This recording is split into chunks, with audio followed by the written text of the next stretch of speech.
Welcome to another edition of Carnivore Bites. I'm your host, Jeff Sherman, along with Dr. Eric Lopkin. And not one of the more eventful weeks, although I did think that we should probably talk about, let's talk about this first. We didn't talk about it before we started recording, but the Georgia voter legislation and how it's had repercussions. I think Major League Baseball, the All-Star game, is pulled out and moved to relocated to, I believe, Denver.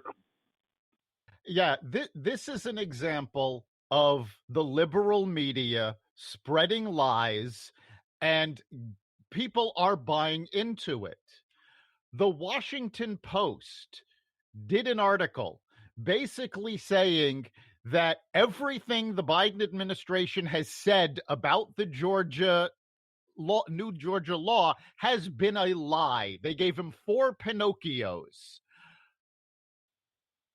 It's absolutely ridiculous. It does not limit access. In fact, it extends voter access. Okay, but that's an interesting point, Dr. Lopkin, because now we're in an uber woke scenario where companies are scared to death not to act. So you had Major League Baseball pulling out of Atlanta, by the way, affecting a lot of minority-owned businesses that could have benefited from the game on a drop of a hat without even giving it due diligence. I mean, is that the environment we're in moving forward? Unfortunately, that does seem to be the environment. People are not paying attention to facts. They're paying attention to the optics. And they made a big deal. Tyler Perry came out making this big deal about how horrible this law is. And the fact of the matter is, it's actually a very good law. The Washington Post is not a conservative bastion. No. So for them to come out and say, yes, everything the Biden administration has said about this has been a lie, should have made people pay attention. And the other thing that some people are starting to come out, and Charles Barkley actually came out with this great statement saying how politicians are basically polarizing race for their own ends. Oh, no, he's actually a brilliant guy, and he's a straight shooter. He has a lot of good insights. I mean, they should be referencing him a lot more than LeBron James. Yeah. Hello. And the other thing is, everyone's going, oh, it's racist to force people to have an ID. Connecticut is one of the most liberal states in the union, and we have to have ID to vote. So this is not. Well, how does having ID relate in any way to racism? Well, see, because the liberals believe that African Americans need their protection and need their help. And isn't it actually more racist to assume that minorities don't have the ability to get an ID card? That's my whole point. And, the liberal intelligentsia, in fact, Charles Payne, who's an African American correspondent for Fox Business, really gifted person. I actually used to work with Charles. He's a great guy, isn't he? Yes, he is. He said he never encountered more racism than when he moved to New York. Not in the terms of limiting his access to opportunities, but the being patronized. Oh, you're a black guy. You never had that in the South. I thought that's an interesting observation. Yeah, it really is, because that's what we're seeing is this patronizing. Oh, you need the help of white liberals to get what you deserve. How is that not racist? Of course. Well, we talked about LeBron James, maybe not being, in terms of, we're talking about intelligentsia, he may not be one of them. And speaking of dummies, Mr. Gates, our esteemed congressperson from Florida, I believe, is, I think his days are numbered. I would certainly think so. And the funny thing is, the sex trafficking laws that are now being used against him. Now, let's be clear. when we talk about him being guilty or allegedly guilty of sex trafficking, we're not talking about traditional sex trafficking. Apparently, he was dating an underage woman, and they crossed state lines. She went willingly. He wasn't trying to sell her or anything. But because of the sex trafficking laws, that and her age, that counts as sex trafficking. What's really funny is that he helped pass these laws. Well, sometimes things just work out. I have no sympathy for the guy. He's got to be one of the dumbest people ever.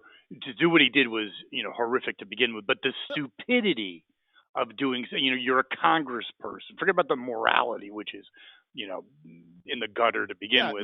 But the stupidity, and then one little final thing, he's so dumb. I mean, didn't he take? And it's really funny. I actually heard this. Like, you go to those what they call like sexual harassment training, and they give the scenarios, and you think, who would be that stupid? Who's this? And then he's one of them. He goes to Congress. Apparently he would be. Yeah, he goes to Congress and shows pictures of naked women to his co-workers. Hello, genius. Yeah, I mean, let's be clear. The man doesn't deserve any sympathy. What he did, I mean, just the fact that he is dating an underage woman, I mean, that alone. Goodbye, yes. Forget taking her over state lines, forget anything else. The fact that he is taking advantage of an underage woman is enough to, lock his ass up.